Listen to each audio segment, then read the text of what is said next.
começa o capítulo 2, tá? A gente vai, se Deus permitir, do 1 ao 11. Esse capítulo 2, eu até conversava isso com o Cadu, provavelmente a gente vai gastar ou 3 mensagens ou 2, tá? Porque não é nem por ele ser tão longo, mas é porque ele é bem denso. Vocês vão ver que no final do capítulo ele começa a falar sobre o anticristo. E falar sobre o anticristo requer um pouco de tempo, até para explicar todos os contextos. Mas hoje a gente não vai entrar nessa parte.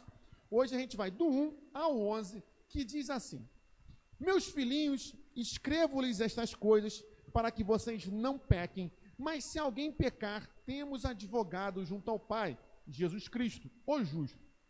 E ele é a propiciação pelos nossos pecados, e não somente pelos nossos próprios, mas também pelos do mundo inteiro. E nisto sabemos que o temos conhecido, se guardamos os seus mandamentos.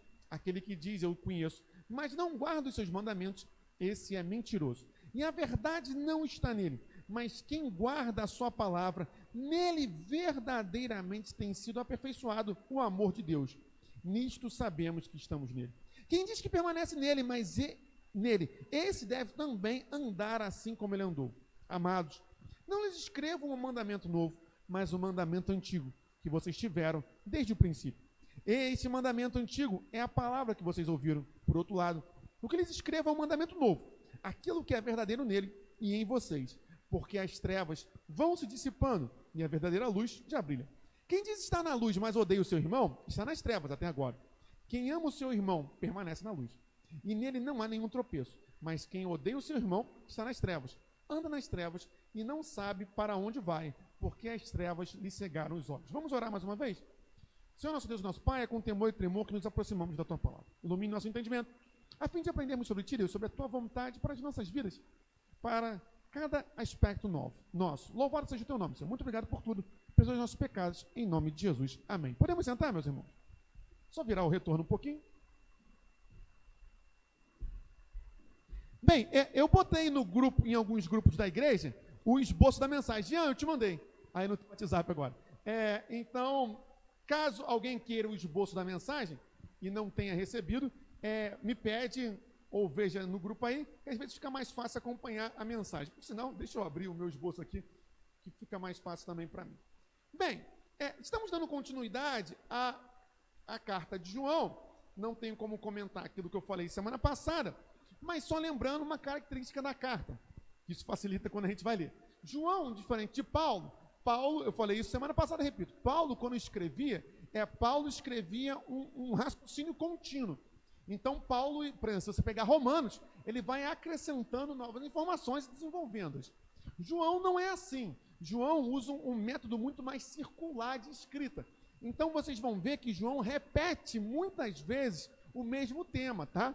Então, talvez você perceba assim, mas isso aqui já não foi pregado? Sim, mas é porque João, ele repete várias vezes para ajudar na fixação. Isso era um hábito dos rabinos, tá? Os rabinos, para facilitar a decorar, repetiam muitas vezes o mesmo argumento, e João vai seguir essa linha aqui. Bem, deixa eu tirar aqui para vocês também poderem ler melhor, e vamos para o texto. Pode botar aí o versículo 1? Já deve estar aí, né? Ele começa falando o seguinte: meus filhinhos.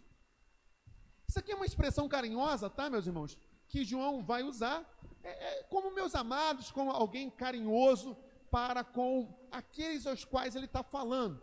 João não escreve essa carta para uma igreja específica, ele escreve a carta para a igreja do Senhor. Então ele está falando conosco, de forma carinhosa, ele fala conosco aquilo que ele vê como importante. E aí, veja, isso aqui é fantástico, porque ele bota assim: meus filhinhos, escrevo-lhes estas coisas para que vocês não pequem. Então vamos lá. Se vocês lembrarem, na semana passada, quando a gente falou sobre o capítulo 1, João deixa claro que Jesus já pagou o preço dos nossos pecados, que em Jesus nós temos o perdão.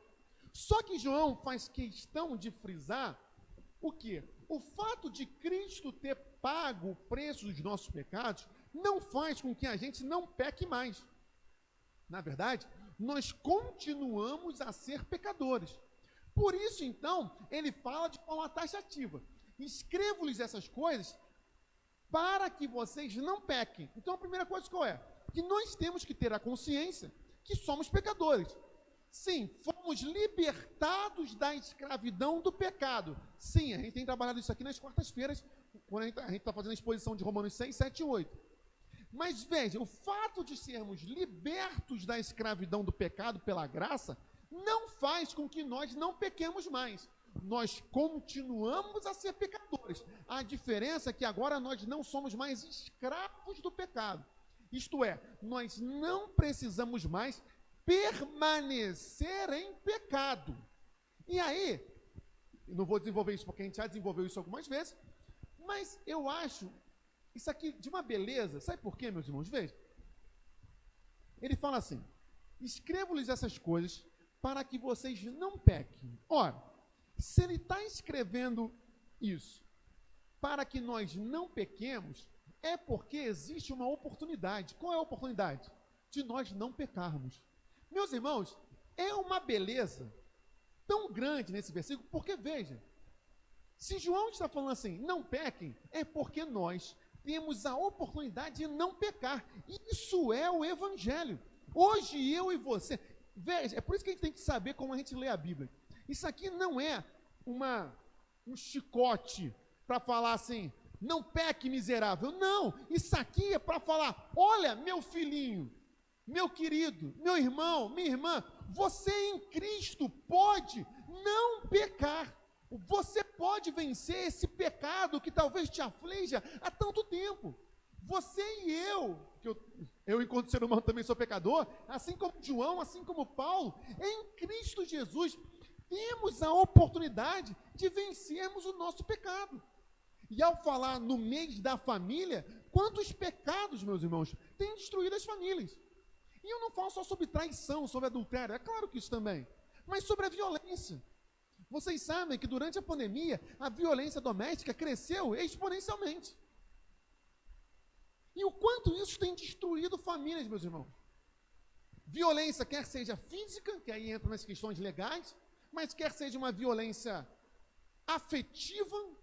Às vezes o que acontece dentro de casa é uma chantagem emocional, mas também outros pecados, como por exemplo o vício. Já falei aqui algumas vezes, o álcool é um problema gravíssimo no Brasil, que a gente não fala. O álcool mata mais que cocaína, isso é estatístico. E quanto álcool não tem destruído as famílias?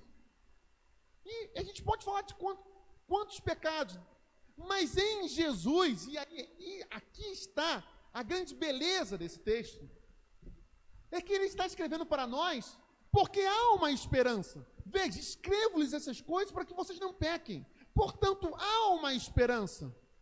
É possível não pecar.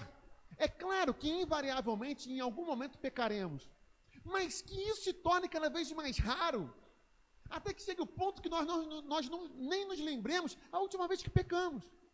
Que o pecado deixe de ser cotidiano e passe a ser um acidente de percurso.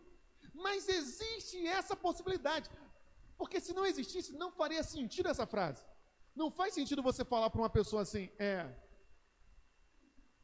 sei lá, não erre não erre na leitura do texto. Veja bem, se eu falar para uma pessoa e falar assim, olha só, quando você for ler a Bíblia, você vai ler a Bíblia na igreja, tenta não errar na pronúncia da palavra. Só faz sentido eu pedir para uma pessoa não errar na leitura se ela souber o quê? Ler. Não faz sentido eu falar para uma pessoa que não sabe ler, não erre na leitura. Ora, só faz sentido falar, escrevo-lhes essas coisas para que vocês não pequem, se houver a real possibilidade do quê? De não pecar. E em Cristo, diante da mesa do Senhor, da ceia, existe uma possibilidade, meus irmãos, que eu e você podemos não pecar. Isso é o Evangelho. Isso é o sacrifício de Cristo. Porque isso somente em Jesus. Meus irmãos, o pecado que tanto nos assola, e aí quando eu falo que tanto nos assola, existe um aspecto social, do contexto social que nós vivemos, mas que tanto assola nossas almas. Cada um de nós sabemos qual é o pecado que nos aperta, ou os pecados. Mas existe uma esperança nessa manhã, e essa esperança é Jesus Cristo. Nele nós podemos não pecar. Isso é a mensagem do Evangelho. E eu poderia ficar aqui muito tempo falando sobre isso, mas eu preciso caminhar. Eu só vou ler uma referência, que deixa eu virar aqui a tela, da Bíblia, Bíblia de Estudo da Fé Reformada. Ele fala o seguinte: João quer que seus leitores respondam à misericórdia de Deus com uma vida de obediência. Não se trata de uma expectativa de que nesta vida eles sejam impecavelmente perfeitos, mas de uma exortação para que progridam em piedade ao andarem na luz. Ele está falando o seguinte, que é possível, meus irmãos, obedecer a Deus. João tem a plena clareza que nós vamos pecar, mas que é possível que nós busquemos cada vez mais a santidade e cada vez menos o pecado. Isso é possível através de Jesus Cristo. Fez sentido, meus irmãos? Tranquilo? E aí, veja, ele tanto tem a clareza disso, de que ele vai falar o seguinte: mas se alguém pecar, se acontecer essa fatalidade, porque é uma fatalidade, é fatal o pecado, se acontecer esse erro, tenha uma esperança. Qual é? Temos um advogado junto ao Pai, Jesus Cristo justo. Isso aqui, meus irmãos, obviamente não é uma desculpa para, não, pequei, não, mas está tranquilo, eu tenho um advogado. É claro que não é isso. É óbvio.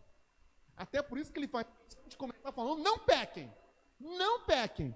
Mas se acontecer, se nós cairmos na tentação, o que não é desculpa, porque a Bíblia diz que nenhuma tentação nos chega, que nós não sejamos capazes de resistir. Então, se nós caímos, é porque foi por erro nosso, e não porque a tentação era mais forte que nós. Até porque Jesus venceu todas as tentações.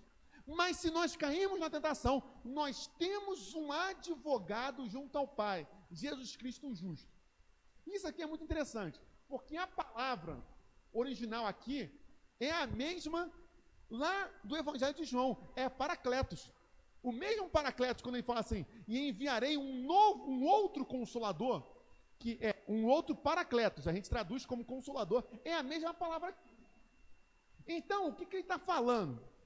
Primeiro, olha que interessante, mas se alguém pecar, temos um advogado junto ao Pai.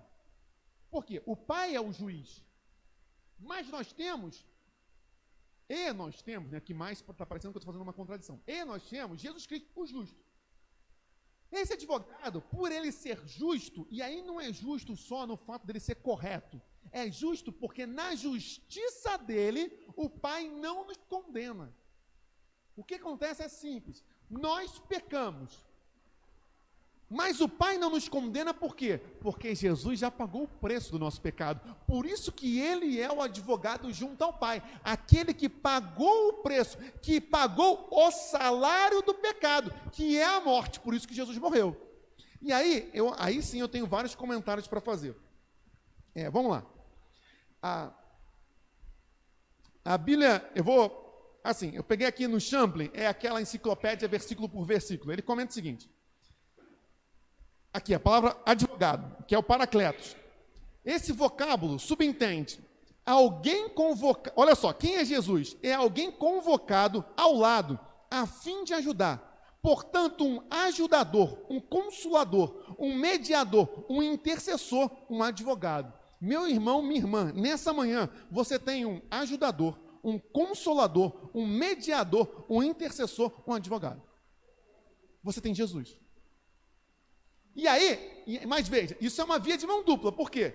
Já que nós temos ele, não há desculpa para pecarmos, porque nós temos o nosso ajudador, que está conosco. Eis que estarei convosco até a consumação dos séculos, disse Jesus. Logo assim que ele vai subir para os céus. Cristo está conosco. Esse advogado está conosco. E aí, mais comentários, porque isso é muito bom. Também no Champlin. O Champlin sempre escreve de uma forma bem técnica, né? Mas eu explico. Fica assim assinalado o ofício de Cristo como representante da humanidade na corte celestial, onde o caso do crente é defendido com base em sua identificação com Cristo. Porque ele está falando o seguinte, lembra quando eu comentei, quando a gente falou sobre Romanos 6, algumas semanas atrás, sobre a doutrina da identificação com Cristo? O que significa? Jesus Cristo, ao se fazer ser humano, ele se fez perfeitamente igual a mim e a você. Portanto, Por que ele pode advogar a minha causa? Porque ele passou por tudo aquilo que eu e você passamos e ele não pecou. Ele entende completamente o que é a tentação, o que são as propostas do pecado e como vencê-las. Porque ele passou por tudo isso e venceu. Geralmente, meus irmãos, quando a gente vai procurar ajuda, é interessante que é assim: ah, não, eu vou te ajudar porque eu sei o que você está passando. Ah, eu também caí igual você, mas consegui me levantar. Jesus não é assim. Jesus pode nos ajudar porque ele passou por tudo, não caiu. Então ele tem a resposta de como nós podemos permanecer de pé diante do pecado. Por isso que essa é a questão da identificação com Cristo. Quando Cristo morre na cruz, morremos nós junto com Ele. E o preço do nosso pecado é pago, e hoje eu e você não somos mais escravos. Sendo assim, se pecarmos hoje, nós temos um ajudador. Nós temos um advogado junto ao Pai, Jesus Cristo, o justo. E aí, só para eu continuar aqui o comentário,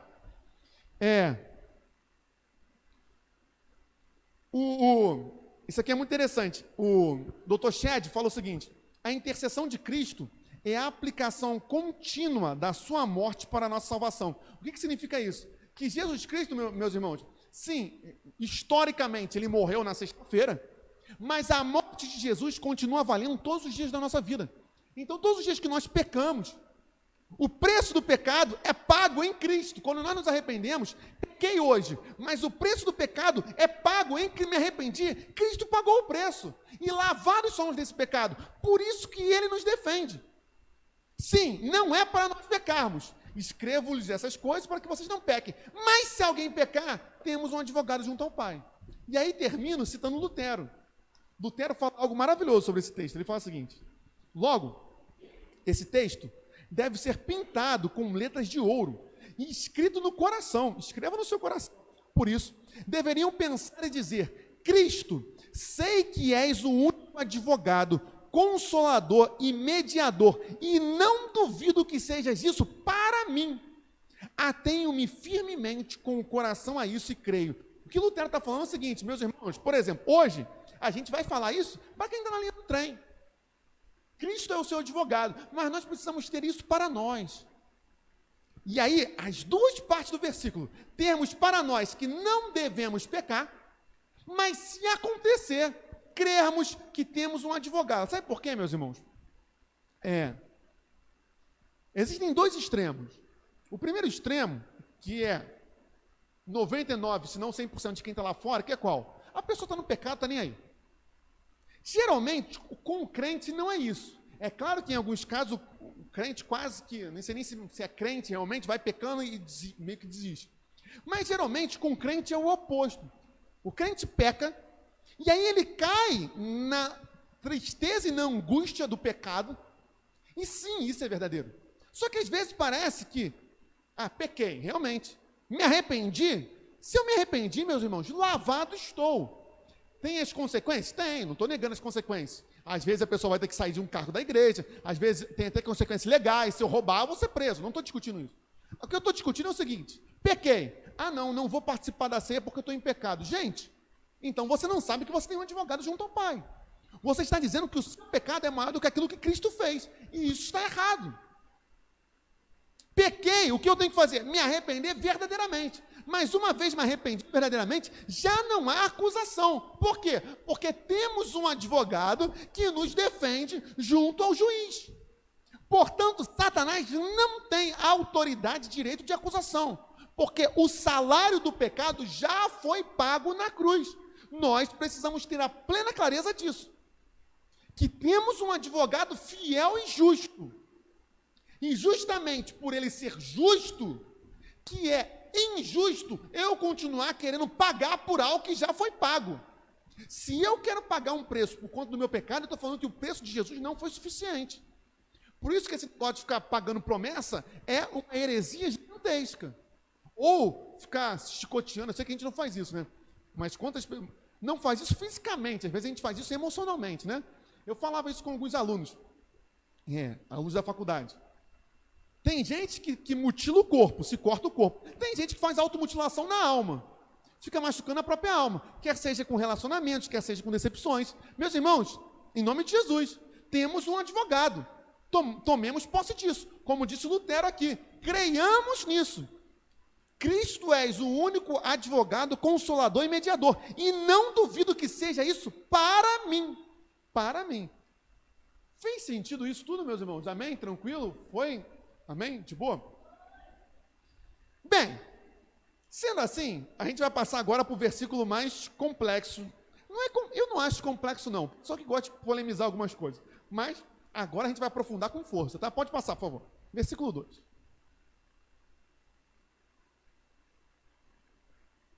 Por que Jesus pode fazer isso tudo? Simples. Ele é a propiciação pelos nossos pecados. O que é propiciação? É o sacrifício. É o preço, o salário do pecado que foi pago. Jesus morreu pelos nossos pecados. Por isso que ele é o advogado justo, o mediador, o consolador. Até aqui, tranquilo, é autoevidente, né? Eu botei 2 comentários aqui sobre isso, só para facilitar. A Bíblia de Estudo da Reforma diz assim: propiciação é a satisfação das exigências da lei de Deus. Jesus satisfez as exigências de Deus com perfeita obediência e perfeito pagamento pelos nossos pecados. Com a sua vida e a sua morte, Jesus tornou-se o meio pelo qual somos perdoados, a forma de reconciliar o ser humano com Deus. Ora, meus irmãos, uma vez que Jesus já morreu, já ressuscitou, estamos livres. Ele já pagou o preço em nome de Jesus. Você e eu não somos mais escravos do pecado. A NVI fala o seguinte, dessa maneira: a ira do Pai é propiciada, ou seja, satisfeita, aplacada. Sua ira contra o pecado foi desviada e dirigida contra Cristo. Bota na Viva esse versículo, só para vocês, para ficar mais claro para nós. Ou seja, Jesus já pagou o preço. A ira do Pai já foi depositada na carne de Cristo. Ele foi quem levou sobre si a ira de Deus contra os nossos pecados. Isso é fantástico. Por isso que hoje você pode ter paz com Deus. Veja, e nos trouxe a comunhão com Deus. Hoje eu e você podemos ter comunhão com Deus.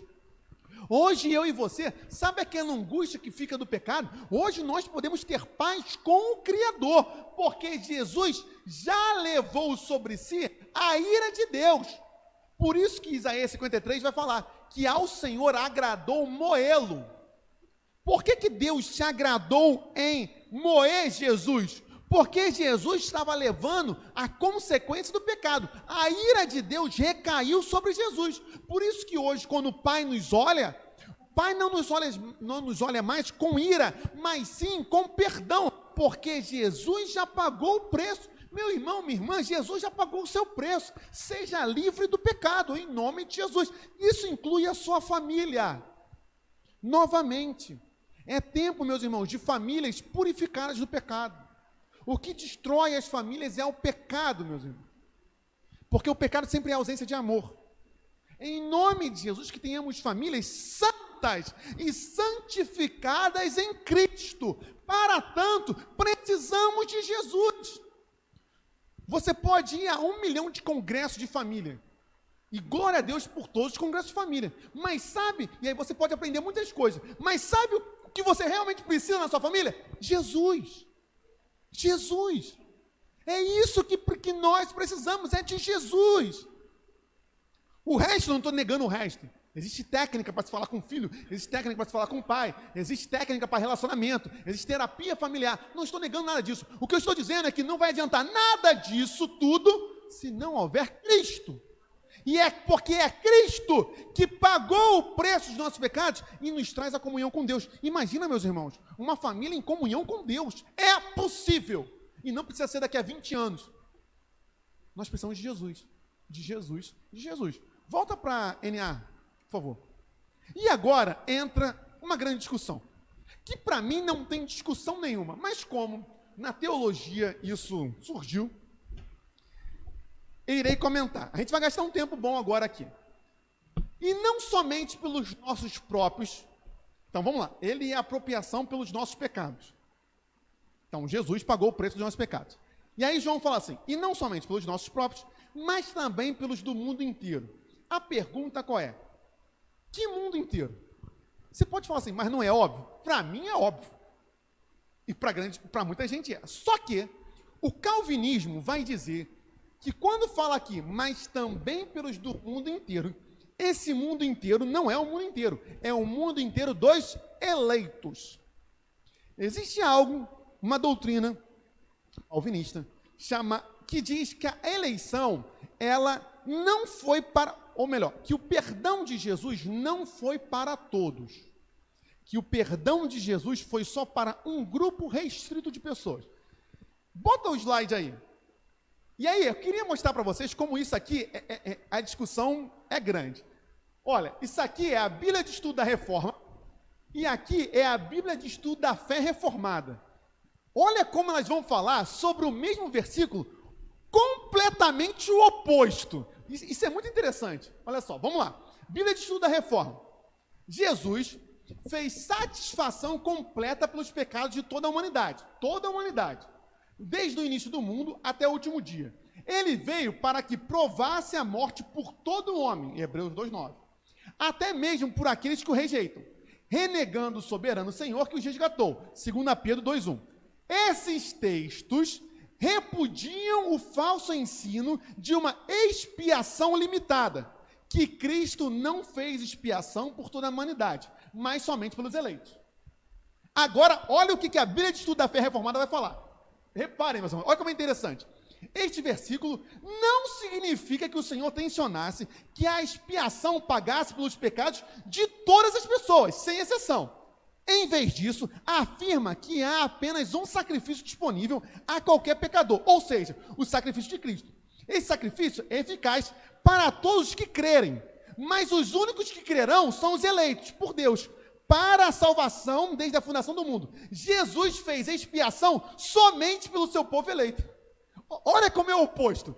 Que Cristo, repudia o falso ensino. Aqui ele afirmando então que Cristo morreu por todos. Aqui ele fala exatamente o oposto. E Jesus fez expiação somente pelo povo eleito. Eu pergunto para você. E aí, meus irmãos, minhas irmãs? Bem, deu para entender que existe uma discussão assim. Calvinismo está aqui. Para o calvinismo, a expiação é limitada. Jesus o sacrifício foi só pelos eleitos. Os não calvinistas defendem isso aqui, que Jesus morreu por todos. Bem, calma, que a gente vai... Escola bíblica é bom por isso, né? Que a gente estuda com vontade. Primeiro ponto, você tem direito total a ter a sua interpretação, tá? Eu concordo com um, concordo com o outro. Legal. Não estou discutindo isso, não, tá? Agora, primeiro, eu vou dar a minha opinião e a opinião da Igreja Nova Vida Ministério de Deus, que é a mesma da minha. Bem, nós estamos aqui, tá? Por quê? Bem, primeiro, sempre quando a gente vai ler a Bíblia, a gente precisa fazer a leitura natural do texto. É antinatural, gente, olha só, é antinatural quando a Bíblia fala todo mundo não ser todo mundo. Vamos lá, João 3,16, porque Deus amou o mundo. Não, não é o mundo, é o mundo dos eleitos. Ué, se era para ser o mundo dos eleitos, por que ele não falou que era o mundo dos eleitos? Se aqui ele fala assim, mas também pelos do mundo inteiro, não é o mundo inteiro, são só os eleitos. Para mim isso é antinatural. Não é a leitura natural do texto. Se algo tão importante como Jesus morreu por quem não está claro, eu discordo. Eu discordo completamente.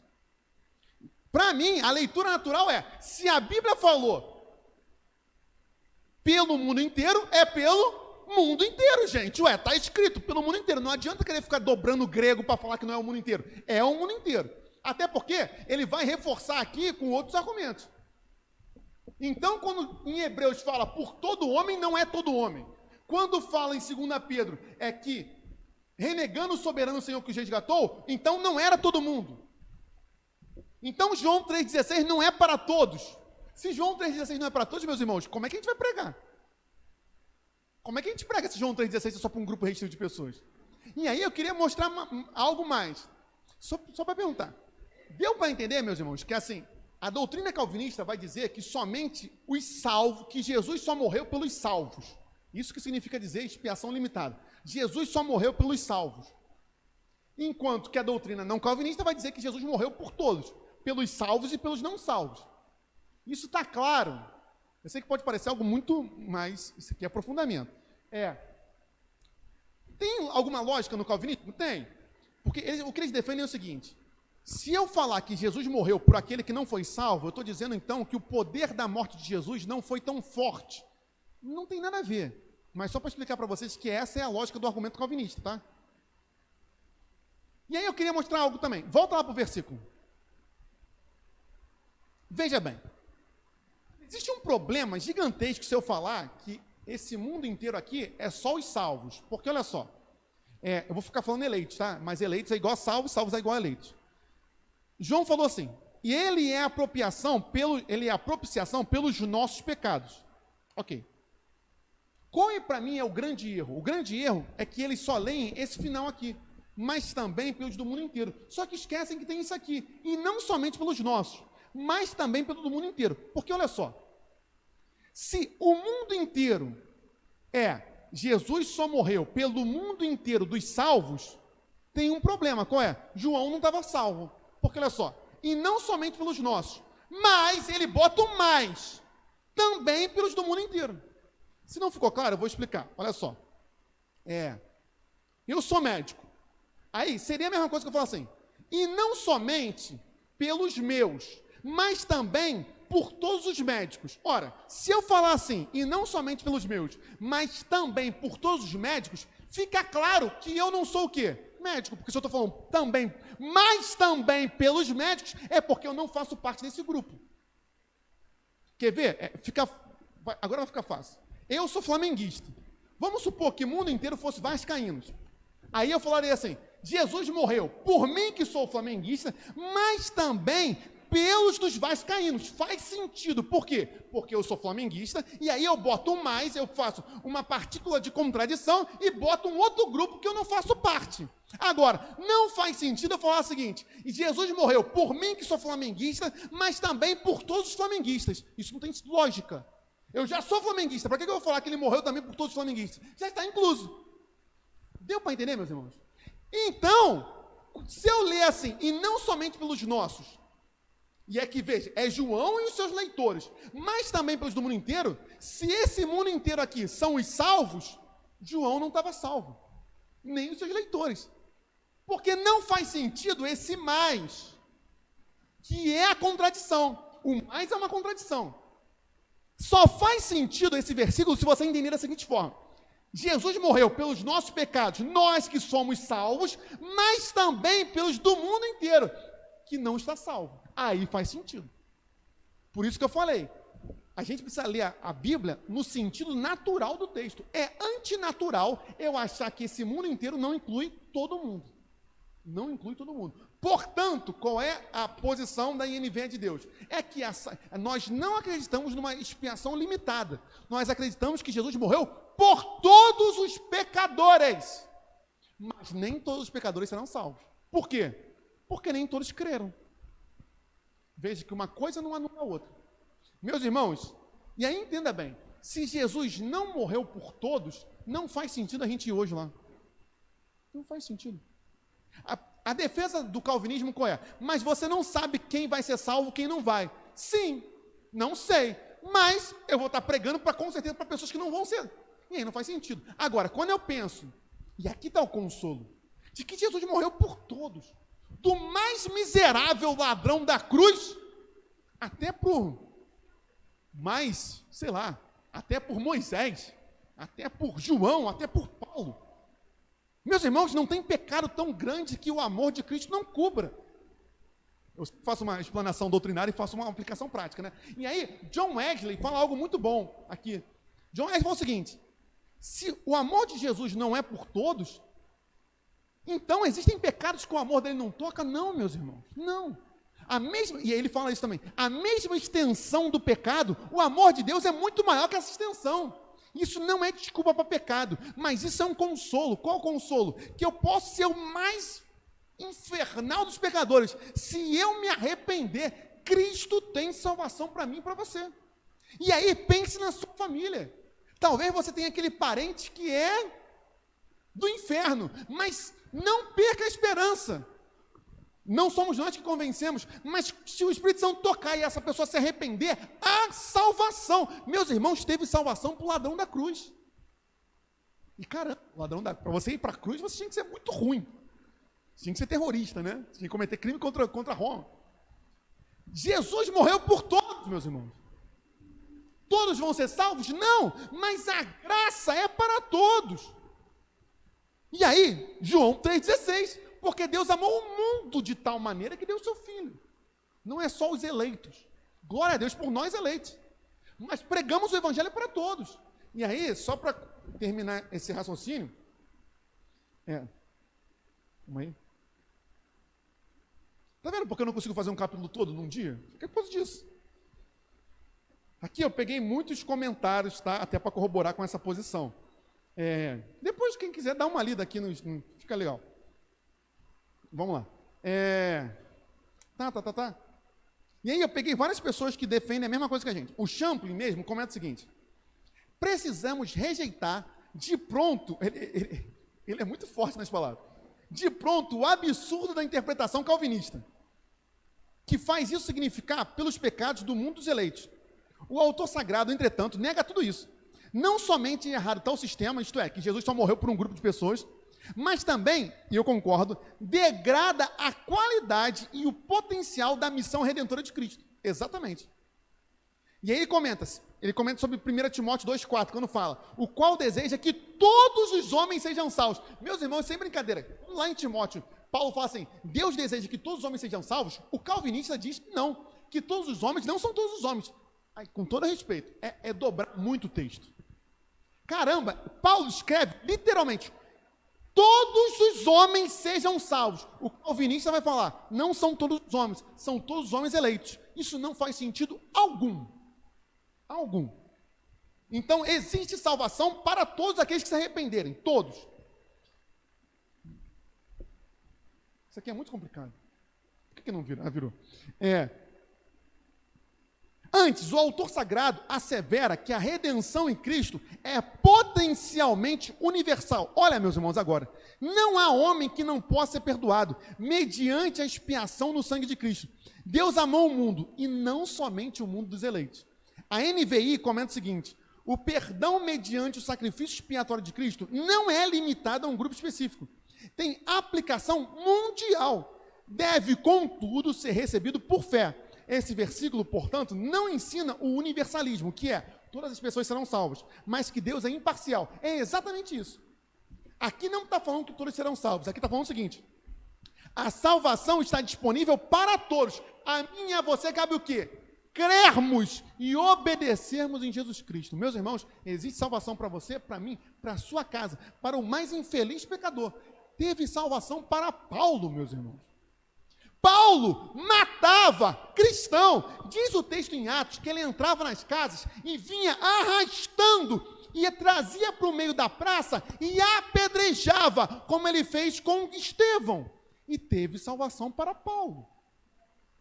Meu Deus, teve salvação para Pedro, que negou Jesus na hora da sua morte. Teve salvação.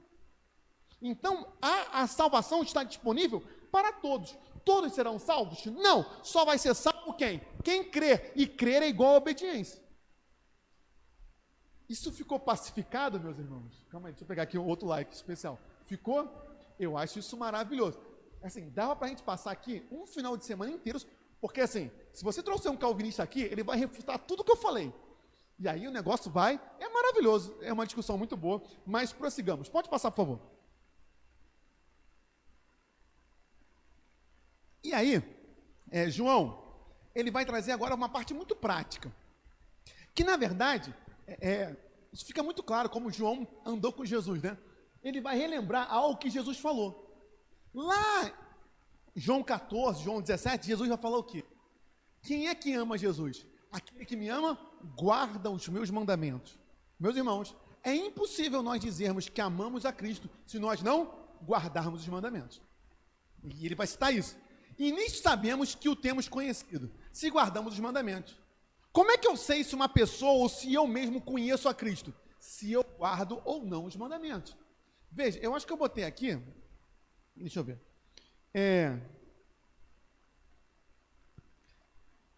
Bota João 14, 21. Por favor. É Evangelho, né, de João, óbvio. É porque a epístola não tem 14 capítulos. Aqui é Jesus falando. Aquele que tem os meus mandamentos e os guarda, esse é o que me ama. Meus irmãos, não existe dizer que nós amamos a Deus se nós não guardamos os mandamentos. E aí, para reforçar mais uma vez, bota João 15, 10. Jesus novamente, ali na quinta-feira santa, após a última ceia. Se vocês guardarem os meus mandamentos, permanecerão no meu amor. Veja, mas eu não tenho sentido o amor de Deus. Sim, não tem. Por quê? Porque eu não tenho guardado o mandamento. Se eu não guardo o mandamento, eu não permaneço no amor de Deus. É simples. Assim, aqui é muito claro, né? É só um comentário breve, porque não... Pode voltar lá para... É isso. Então, nisto sabemos que o temos conhecido, se guardamos seus mandamentos. Do contrário, meus irmãos, não tem valor nenhum, tá? Pode passar, por favor. Aí, olha só, aquele que diz, eu conheço, mas não guarda os seus mandamentos, esse é mentiroso e a verdade não está nele. Meus irmãos, é mentiroso, e não sou eu que falo, é a palavra de Deus, falar que eu conheço a Deus, mas não guardo os mandamentos. E aí, por extensão de raciocínio, olha só, eu queria tanto conhecer a Deus. Quer conhecer? Conheça a Bíblia. Porque conheça os mandamentos.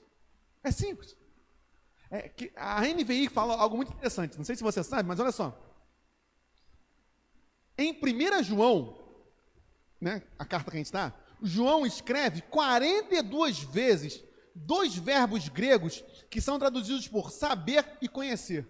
Então, 42 vezes João vai falar saber ou conhecer, saber ou conhecer. Meus irmãos, em nome de Jesus, que conheçamos e saibamos a palavra de Deus. O que você e eu precisamos, meus irmãos, é de palavra. Por que eu e você precisamos de palavra? Porque Jesus é o verbo. Ou seja, Jesus é a palavra. Por isso que a igreja tem que ter palavra. Porque não adianta ter todo o resto, se faltar palavra, falta tudo, meus irmãos. Nós precisamos de palavra, nós precisamos conhecer e guardar. Por isso que Salmo 119, e a gente falou isso aqui na sexta-feira, como o jovem poderá preservar puro o seu caminho? Guardando a palavra. Guardei a tua palavra no meu coração para não pecar contra ti. Porque não basta conhecer se eu não guardo, né? Dizem, é igual manual. A gente conhece o manual, mas não guarda. Aí quando o carro quebra, a televisão para, o liquidificador começa a fazer um barulho estranho, tu fala assim, o que eu vou fazer? Aí não guardou o manual, aí vai para tutorial do YouTube, né? Só que o tutorial do YouTube às vezes é um negócio muito louco. Não sei se vocês já viram, tutorial do YouTube às vezes aparece uma coisa muito estranha, né? Mas às vezes ajuda, não vou negar que às vezes ajuda, né? Então, nós precisamos guardar os mandamentos, meus irmãos. E aí, novamente, como é que nós vamos ter uma família cheia de Deus? Guardando os mandamentos. Por isso, ensina a criança no caminho que deve andar, pois quando for velha não se desviará dele. Meus irmãos, é necessário que nós sentemos em casa e estudemos a Bíblia. É necessário o culto do lar. Você não precisa levar um piano de cauda para sua casa, mas é necessário ter um momento de comunhão da família com Deus. É necessário. E aí pode passar, por favor. Que ele vai continuar no mesmo raciocínio. Mas quem guarda a sua palavra, nele verdadeiramente tem sido aperfeiçoado o amor de Deus. Veja, você quer ter o amor de Deus na sua casa, você quer que a sua casa seja aperfeiçoada no amor, você quer que o seu ministério seja aperfeiçoado no amor, você quer que o seu trabalho seja aperfeiçoado no amor, como? Tem que guardar a palavra. Veja que é algo prático, não é subjetivo, é prático. Como seremos aperfeiçoados no amor? Como uma igreja pode ser aperfeiçoada no amor de Deus? Como? Guardando a palavra. Sem palavra, meus irmãos, não há aperfeiçoamento no amor de Deus. Por quê? Porque a gente começa a deturpar tudo. Ah, tomei uma bronca, tá vendo? É falta de amor. Mas a Bíblia não fala que Deus repreende quem ama? Então não é falta de amor. Por isso que nós precisamos de palavra. Palavra. Meus irmãos, entenda, não há aperfeiçoamento, e veja que ele faz questão de falar que há aperfeiçoamento no amor. Não há aperfeiçoamento no amor de Deus se não guardarmos a palavra. Nós precisamos de palavra, e não só da palavra, não estou falando que a palavra não seja suficiente, mas é necessário guardar essa palavra em nossos corações. Em nossos corações. E imaginem, meus irmãos, uma igreja que a cada dia é aperfeiçoada no amor de Deus, uma família que a cada dia é aperfeiçoada no amor de Deus. Isso é o caminho da santificação. Isso é aquilo que a gente tem falado muito há 2 meses praticamente, é o discipulado. Por isso que não é suficiente tão somente a conversão, é necessário a caminhada do discipulado, que o discipulado nada mais é que o aperfeiçoamento no amor de Deus, e só há aperfeiçoamento no amor de Deus, só há desenvolvimento do discipulado se houver palavra, e portanto guardar. Por isso que aqui a gente é palavra o tempo todo, é isso, está explicado. Pode passar, por favor. E aí, veja como é isso, meus irmãos, é discipulado puro, porque ele fala, quem diz que permanece nele, esse deve também andar assim como ele andou, é ser imitador de Cristo. É por isso que Jesus, o próprio Jesus vai falar, aquele que quer vir após mim, a si mesmo se negue, tome a sua cruz dia a dia e siga-me. É isso, meus irmãos. Veja, o versículo 5 e 6, ele se complementa. Como é que eu sei que eu guardo a palavra? Porque eu ando como Jesus andou. Se eu não ando como Jesus andou, eu não estou guardando a palavra. E nós precisamos andar como Cristo andou. Quem diz que permanece nele, esse deve andar assim como ele andou. Então é o seguinte, queremos permanecer em Jesus, veja como é interessante, né? E como a gente precisa aprofundar. Porque é comum, por exemplo, a gente faz até congresso de jovens, etc., que fala assim, jovens, né, vamos permanecer em Jesus. Tá certo, não estou negando. Mas sabe como é que eu permaneço nele? Não é só dizendo assim, quero permanecer, vamos fazer aqui um voto, isso também, claro. Mas sabe como é que eu permaneço? Andando como ele andou. E para andar como ele andou, eu preciso saber como ele andou. E como é que eu descubro como ele andou? Tendo uma iluminação em cima de uma pedra? Não, na palavra. Por isso que a gente precisa de palavra. Veja como tudo se fecha. Deixa eu ler aqui o comentário. Eu separei também comentário para cá. Bota na Viva esse, por favor. Olha, meus irmãos. Qualquer um que diga que é cristão deve viver como Cristo viveu. E aí, é a grande pergunta, né? Será que somos cristãos mesmo? É a pergunta. Porque só temos como ser cristãos se nós vivemos como Cristo viveu. Até porque cristão é pequeno Cristo, né? O cristão é aquele que imita Cristo. E aí veja, mas como é que eu vou saber como Cristo viveu? Palavra, né? Por isso que eu preciso de palavra. Então, somos cristãos, meus irmãos? Será que somos? Eu fiz um comentário, esse comentário aqui é meu. Já viram aquele vídeo? Eu te mostrei, né?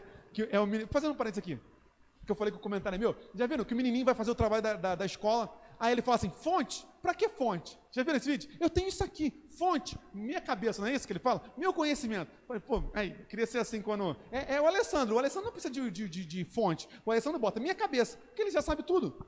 Né? Para que o Wikipedia? Vamos lá. Aqui, eu fiz um comentário. Ele reforça o argumento. Notemos que João se preocupa em deixar claro que o fato de Jesus ter morrido por todos, em nada, anula a necessidade da nossa obediência aos mandamentos. Exatamente. Estou concordando comigo mesmo. Isso é meio maluquice, né? Mas eu gostei. O perdão de Cristo, o fato dele ser a propiciação, não retira a nossa obrigação de vivermos como imitadores de Cristo e, portanto, buscando intencionalmente a santificação. A vida do cristão, a vida do cristão, assim, não deve se contentar apenas com a conversão. Eu percebi que eu escrevi, mas faltou alguma vírgula aqui. A vida do cristão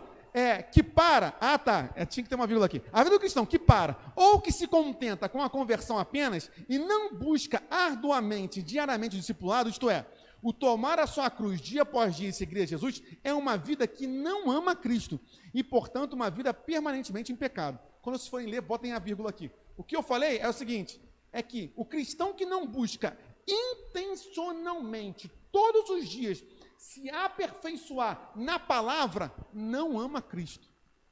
E aí, eu falo isso em cima da palavra. E se eu não amo Cristo, eu não sou cristão. E aí, bem, se eu não amo Cristo, não há salvação, né, meus irmãos? Não há salvação. Pode voltar lá para a NA, por favor. Pode passar. Por favor. A gente está caminhando para o final, tá? Para o final desse momento. E aqui, olha que interessante. Porque olha só, ele fala assim, amados, não lhes escrevo um mandamento novo. Tá bom, mas aí no versículo 8, passa aí. Por outro lado, o que lhes escrevo é um mandamento novo. Aí tu fala assim, agora já era, agora não entendi mais nada. É novo ou não é novo? É novo ou é antigo? Bem, vamos entender, volta aí, por favor. Não há contradição, tá? Vocês vão entender. Por sinal, é porque isso mudou muito hoje em dia. Só fazer um parênteses aqui. Até por influência da literatura grega e latina, a gente está muito acostumado com aquele raciocínio lógico, formal. Mas os escritores hebreus, havia uma beleza da ambiguidade, tá? Então, quando às vezes a gente vai ler um texto na Bíblia e parece assim, caramba, parece que está falando duas coisas ao mesmo tempo, é de propósito. Isso era poético, isso não é erro, como algumas pessoas falam assim, é um erro. Quem fala isso não conhece Bíblia e não conhece literatura. Mas, na verdade, ele se fazia de propósito, tá? Se deixava ambíguo, porque isso era para mostrar a complexidade do raciocínio. Tá? Então, isso era poético. Mas voltemos para cá. Amado, não escreva um mandamento novo, mas um mandamento antigo, que vocês tiveram desde o princípio. O que João está falando é claro. Gente, eu não estou inventando nada. Não estou dizendo nada que vocês já não saibam. Por quê? Por que é um mandamento antigo? Porque desde a época de Moisés já se deveria amar a Deus acima de todas as coisas e amar o próximo como a si mesmo. O mandamento do amor não é novidade. Então João deixa claro isso. Olha só, estou inventando nada, gente. Não estou trazendo nada da minha cabeça. Esse mandamento antigo é a palavra que vocês ouviram desde o Moisés lá no Sinai. Então é claro, a questão do amor, e aqui eu falo as palavras de João. Não estou trazendo nada novo para vocês. Vocês já sabem tudo disso. A igreja já sabe disso.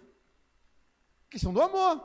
E aí eu faço um comentário. Qual é? Cuidado com essa nossa necessidade de buscar novas doutrinas. Aí eu preciso de uma nova doutrina, uma nova revelação.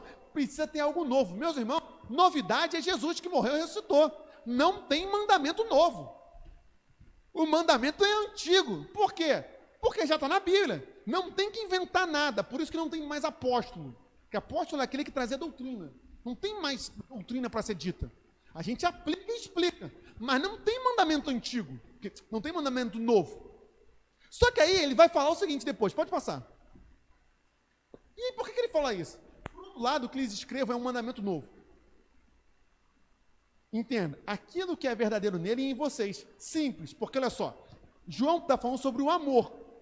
O amor, o mandamento do amor é antigo. Mas por que ele é novo? Porque ele tem que ser aplicado em quem? Em nós.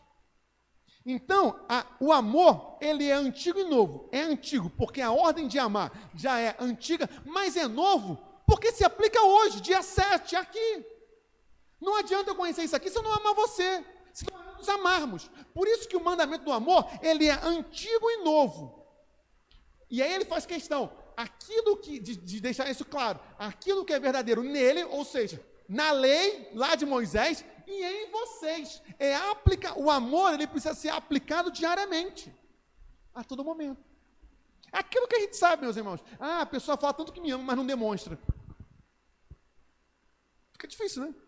Então, por isso que ele faz esse jogo de palavras. O mandamento é antigo. Antigo porque a ordem de amar a Deus e o próximo é antiga. Mas é novo porque tem que ser uma novidade todos os dias na vida da igreja, na nossa vida. A gente sempre tem que amar Deus mais e amar nossos irmãos mais. O amor precisa ser algo constante, permanente. Se não há amor, meus irmãos, não há evangelho.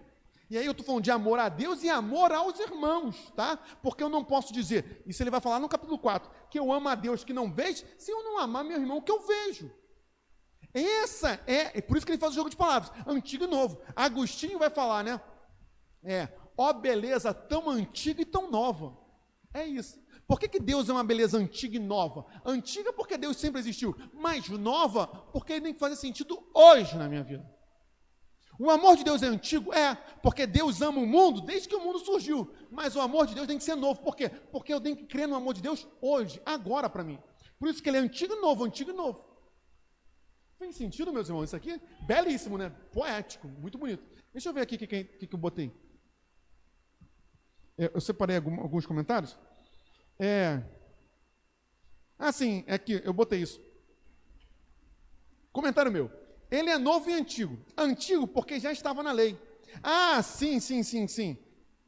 Tem mais duas questões.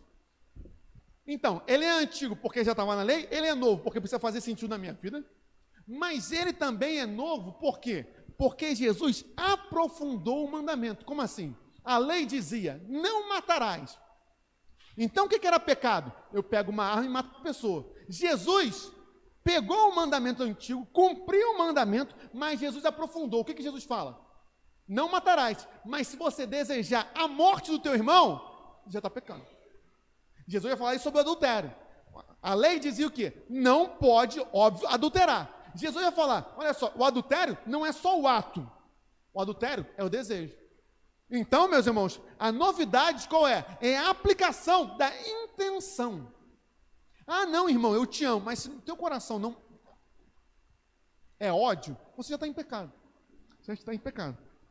E aí, isso. A Bíblia de Estudo que ele faz isso? A Bíblia de Estudo da Fé Reformada diz, o mandamento de Deus é tanto antigo como novo. É antigo porque data do alvorecer da era cristã. Os crentes têm esse mandamento, desde o princípio. É novo porque é continuamente replicado em novos atos de amor. E aí, para finalizar, versículo 9 ao 11 é autoexplicativo, não tem nem referência aqui, porque assim, ler e entender, pode passar. Muito claro. Quem diz estar na luz, mas odeia o seu irmão, está nas trevas.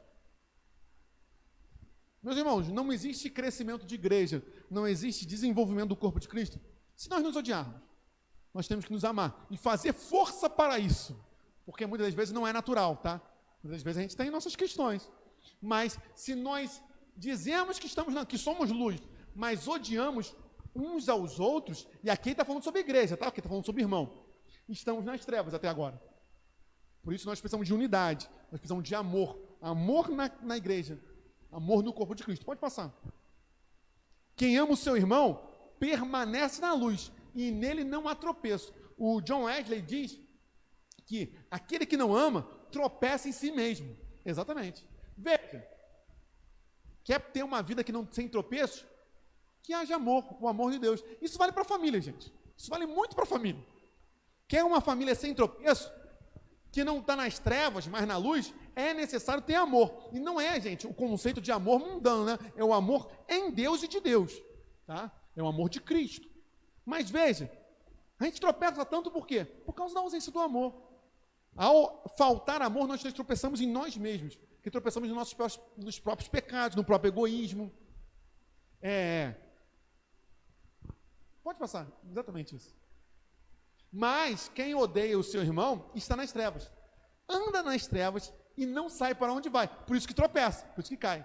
Porque as trevas lhe cegaram os olhos. Portanto, o que faz os olhos enxergar é o quê? É o amor. E aí veja como a Bíblia inteira faz sentido. Se os teus olhos forem bons, muito bom. Agora, se os teus olhos forem maus, grandes trevas serão. Tenhamos olhos bons, meus irmãos, olhos de amor. Olhos de amor não é passar a mão no pecado, mas é misericórdia. Nós precisamos ser misericordiosos, meus irmãos. Novamente, a igreja não concorda com o pecado. E aquele que pega... Existem consequências. E é papel da igreja a disciplina. Isso não está errado, isso é bíblico. Na verdade, se você pegar o que Paulo fala, Paulo chega a falar o seguinte: entrega-o a Satanás,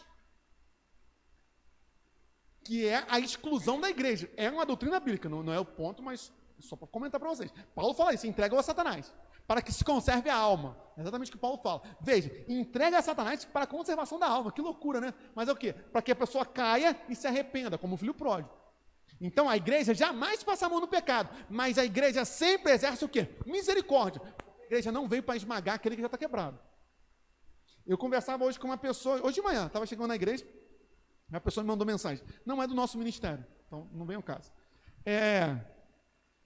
Sem entrar em maiores detalhes, ela é líder, ela exerce uma liderança e alguns dos seus liderados fizeram algo que não deveria fazer. E aí ela me mandou mensagem falando assim: o que você me aconselha? Eu falei: olha só, primeiro ponto, chama para conversar, a gente não pode negligenciar. Mas, primeiro, chama para conversar e é necessário a repreensão, mas a repreensão é bíblica, porque do contrário vira repreensão de opinião. Ah, você fez isso, não concordo. Por quê? Minha opinião. Não. É o quê? Vamos abrir a Bíblia. A Bíblia diz, e aí no contexto eu falei para ela, cite 3 coisas. Primeiro, que nós não podemos ser motivo de escândalo, que nós temos que nos livrar da aparência do mal e que nós, enquanto líderes, não podemos ser pedra de tropeço. Então, vamos para a Bíblia, vamos repreender na Bíblia. Por quê? Porque isso é amor. Isso é amor, gente. Sabe o que é falta de amor? Falta de amor é eu estou vendo que você vai cair no buraco e eu fico só olhando para filmar e botar e fazer um Reels. Né? Já viram aquele... Só fazer um parênteses aqui. Eu sempre gosto de trazer para a atualidade. Já viram aquele vídeo que o repórter está falando assim: nessa rua aqui tem muitos buracos, aí vem um cara de bicicleta e cai atrás dele, aí ele sai do foco assim, e o câmera sai e o cara lá todo quebrado? Então, isso é falta de amor. Meus irmãos, nós precisamos de amor. Isso é óbvio, né? Mas fez sentido, meus irmãos? Por isso que diante da ceia, se você tem alguma pendência com seu irmão, peça perdão. Né? Fez sentido tudo isso? Então, só para finalizar, muito obrigado. Alguns apontamentos bem rápidos. Primeiro, óbvio, vou falar uma obviedade, mas obviedades são necessárias ser ditas. Não pequemos em nome de Jesus. Mas se pecarmos, 2, temos a câmera está fechando e está abrindo a objetiva lá, que eu estou vendo daqui. Está filmando, não está? Agora não está mesmo abrindo e fechando, assim mesmo? Ah, tá bom. Então, não está voltando para cá. Então, 1, não pequemos. 2, se pecarmos, temos um advogado. Você tem um... E aí, meus irmãos, eu queria aplicar isso agora. Nós vamos para a mesa do Senhor. Não se afaste da ceia. Você tem um advogado. Peça perdão a Deus e participe do corpo. Temos um advogado. 3, é necessário amor. Amor no meio da igreja. Amor no meio de nós. 4, e por extensão de raciocínio, porque existe salvação para mim, para você, para as nossas casas, em nome de Jesus. Feche seus olhos. Comece a falar com o Senhor nesse momento. Chamar aqui o pessoal da música.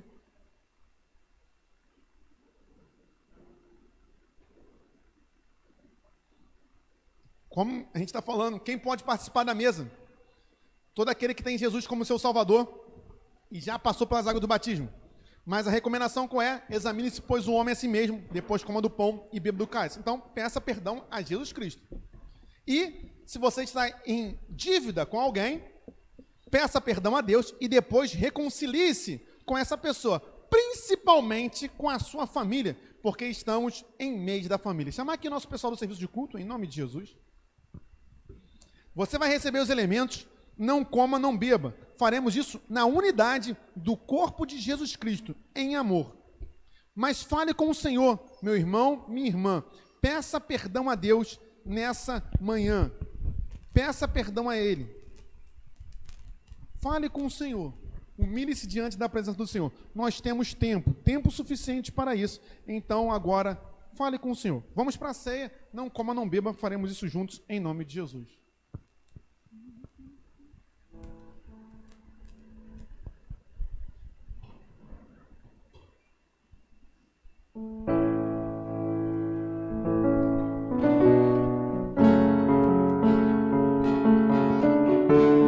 Não coma, não beba. Faremos isso juntos.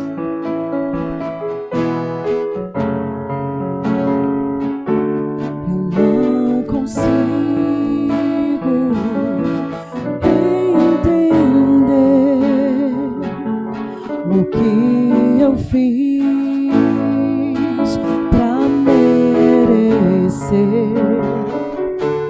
o rei que homem se tornou. Os meus pecados suportou.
Ressuscitou.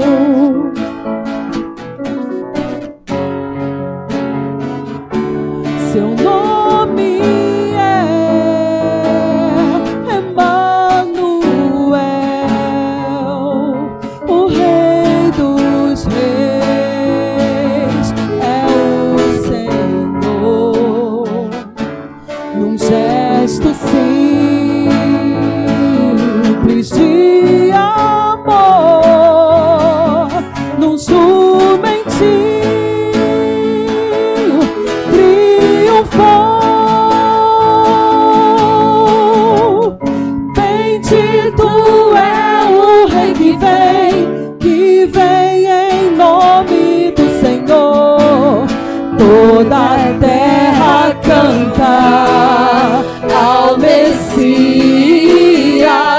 A morte não pode deter, o sangue derramado foi. Ao terceiro dia ressuscitou.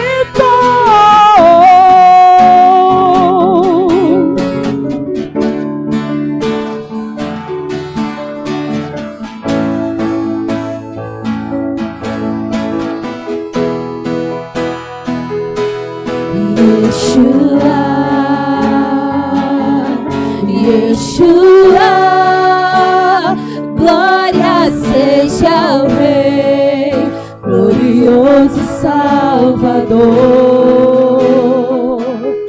Yeshua,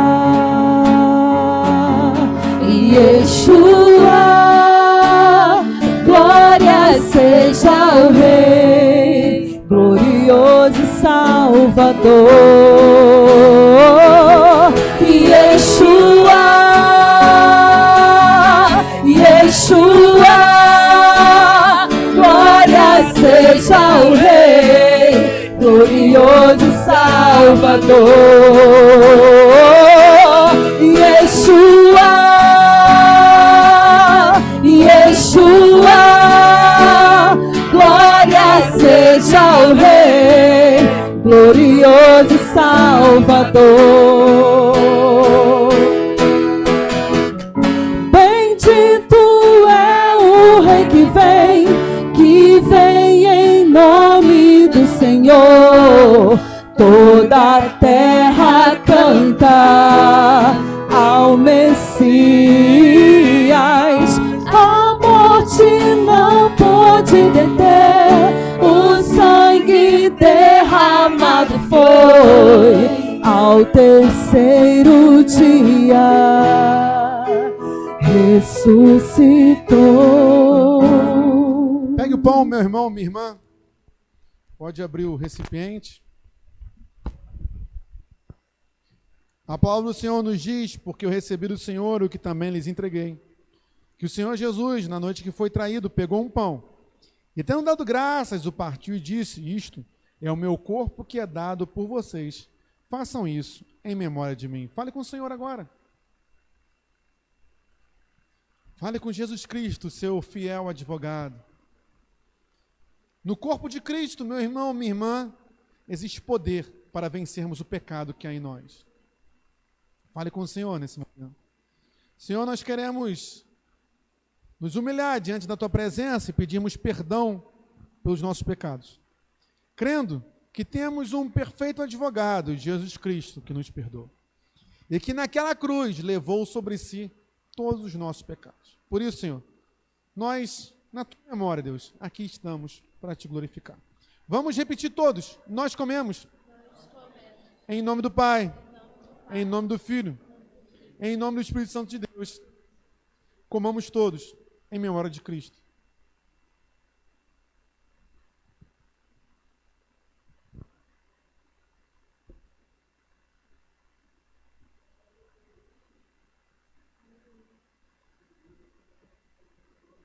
E a palavra do Senhor continua dizendo, do mesmo modo, depois da ceia, pegou também o cálice, dizendo: este cálice é a nova aliança no meu sangue.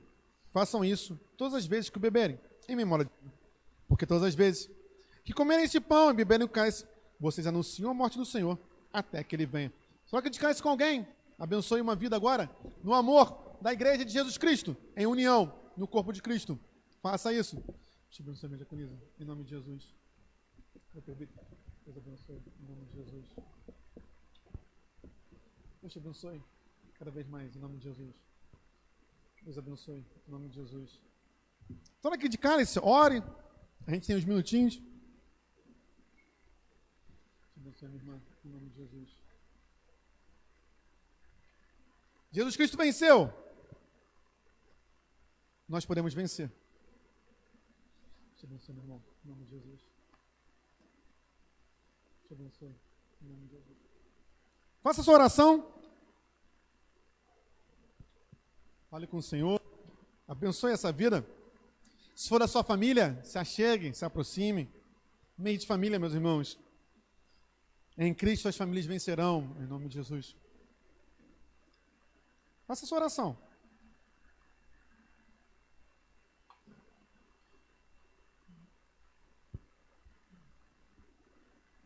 O Senhor se faz presente em nosso meio nessa manhã.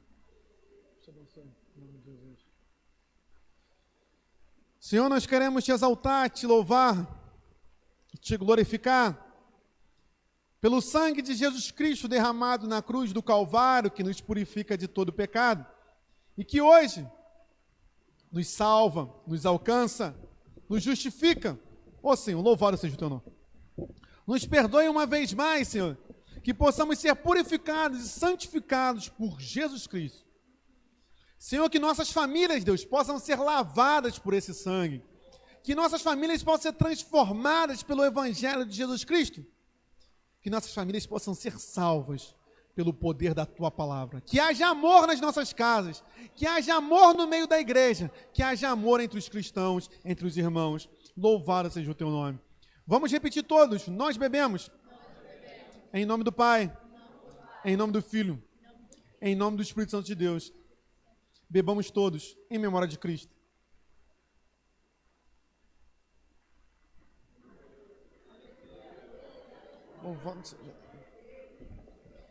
Amém. Nossos irmãos vão estar recolhendo. Eu já vou fazer a oração final por conta do adiantar da hora. A gente vai estar indo para Madureira 2. Se você quiser estar conosco, vai ser bênção.